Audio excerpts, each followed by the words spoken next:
right, welcome once again to Hero Quest fans. Let's see if we've got the stream back.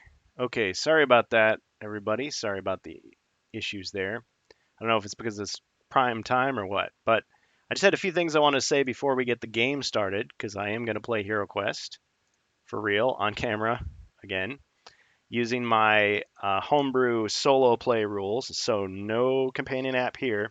And if you're watching us on Twitch, we are live. Welcome to everyone. If you're watching us on the replay on YouTube, sorry we missed you. Try us again next weekend or whenever.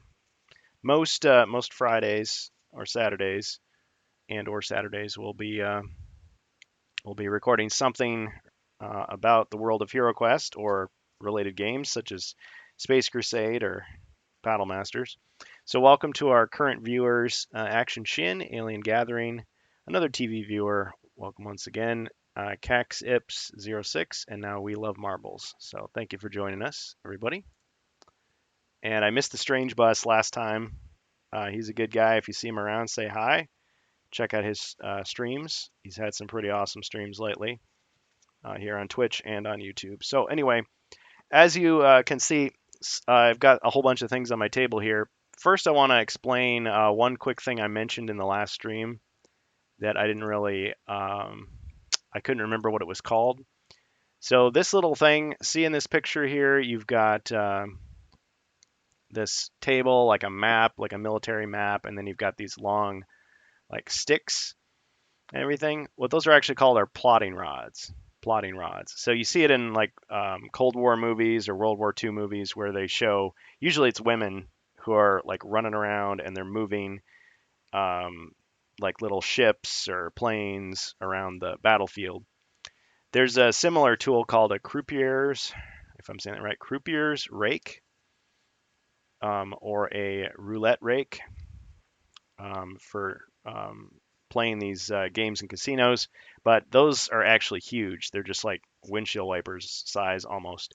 So a plotting rod would be something you could probably make yourself if you had a really big board or a whole bunch of games and you wanted to be able to reach across and move it. My little idea was to say, okay, you've got these. These are so cheap. I think they're like less than $1. They're called bamboo back scratchers or just back scratchers. So this is not product placement. I'm just letting you know. So it's just made out of bamboo, and instead of scratching your back with it, you can use it to like grab stuff and like move it around if you can't reach. So I'm not going to be using that, but I just thought I'd throw out there that if you see one of those, that's an alternate thing you can do. There's other ones that are made out of metal, but you probably won't want to scratch up your board with that. This board right here, this is a custom board that I had printed through Board Games Maker. Again, not a sponsored thing, just pointing out. Cost me about $45-ish with the shipping and tax. But I just reprinted the classic HeroQuest board after I did a high quality scan of it. And it is matte finish, so it doesn't reflect the light back. So it looks better on streaming. And it also has 1-inch squares. So it's more comparable to the remake.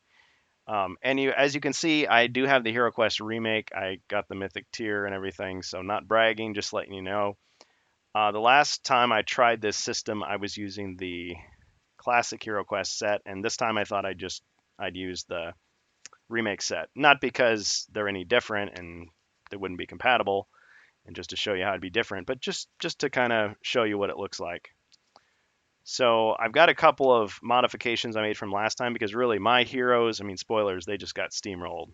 I mean they were fighting monster after monster, and even though I gave them some better starting gear, they just got crushed.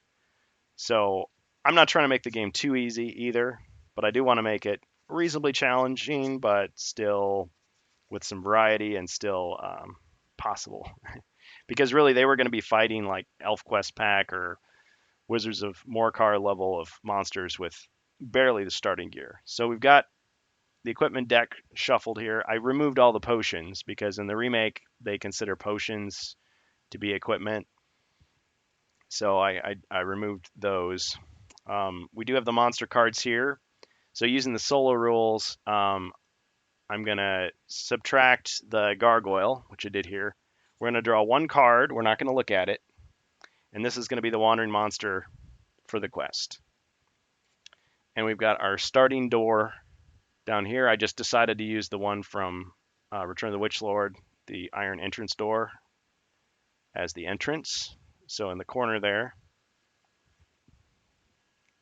So what we did was we took a pre-existing quest and we removed all the monsters. So it's just going to be a bunch of doors and secret doors that are already put out ahead of time.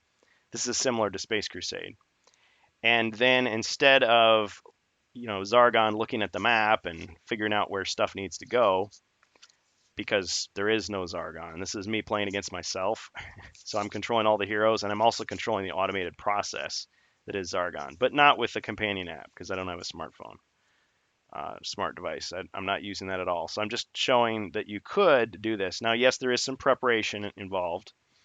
I went ahead and printed out, I think, more than 60 tiles, and I just printed them on paper, and I went to a print shop and got those printed in full color.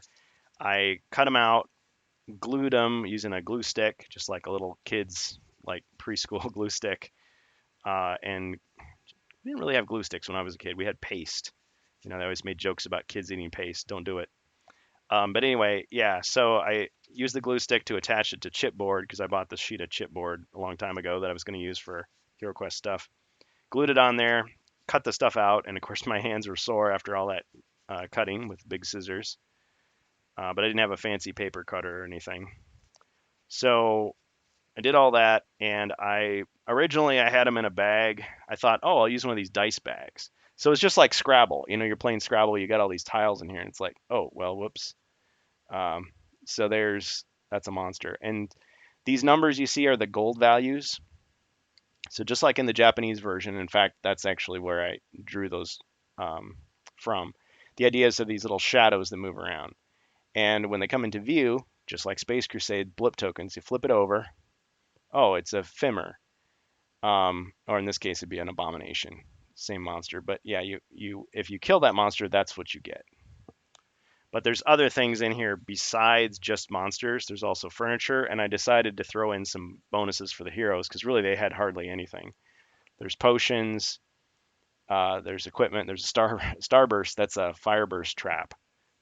So if they get a fireburst trap, what happens is this tile gets placed where it is, and it will explode on, Zargon's turn, the evil wizard turn.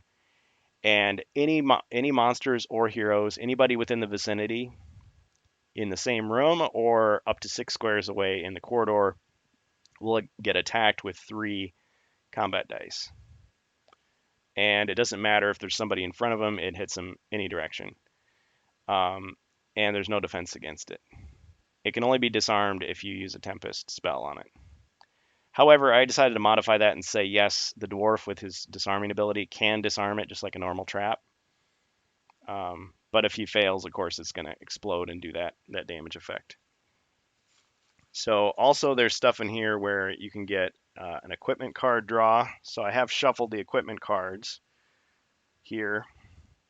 Treasure can be searched for if and only if you're in a room with furniture. So if you uncover any furniture, that room can be searched by each hero once. So that's up to 4 searches per room for treasure. And you draw a card. Okay, now if it's equipment, I'll let that hero draw an equipment card once it's safe to do so. You can search for equipment. So there's also spell scrolls. Now, since there isn't actually a spell scroll deck, so before I was using a custom deck, I've just taken the spell scrolls out of the various expansions for HeroQuest because they're only available in the expansions in the remake version. So this is Keller's Keep, Return of the Witch Lord. And I've just shuffled these, and so they'll just get a draw of a spell scroll, even though these are technically artifacts. But yeah. I mean, with these homebrew cards, all they did was just put a fancy cover on what are just spell scrolls. So there you go. Now I am retaining the potions deck. Instead of just taking all the potions out of all the expansions and putting them in a pile, I just wanted to use this custom deck of potions. These potions, the majority of them are taken from the official expansions and game systems and everything, but then there's a few that are homebrew, but these are from Ye Olde Inn. So yeah. And then I am still using the Evil Wizard deck. This is modified from Sheng's custom deck. I just renamed them Zargon cards. Some of these cards aren't going to matter, but again, this is similar to Space Crusade, where you've got the Alien Event deck. And on the Zargon turn, you draw the top card. Sometimes it's not going to apply. Like, oh, one of your um, mercenaries turns to chaos. Well, you don't have any mercenaries, so it doesn't matter. But it's just like a reprieve. It's like, oh, didn't do anything, which is similar to Space Crusade. Sometimes a card gets drawn that doesn't do anything, but everybody breathes a sigh of relief. It's like, okay, it didn't hurt us, didn't kill us. So I do have the hero cards here. I'm just going to use the standard heroes, and yes, the elf is a female in the default version of the Hasbro 2021 remake of HeroQuest. So I'm just going to put the cards down here just to remind me who's who. So the turn order is going to be just like last time, except they just have new names, which is how you play. So the barbarian goes first, then the wizard, then the elf, then the dwarf. That's the turn order. And I'm just going to have to stop the stream for a second here before we get started because I'm getting a phone call, but I will restart it in a few minutes. So thank everybody for your patience. We will be playing HeroQuest shortly. Thank you.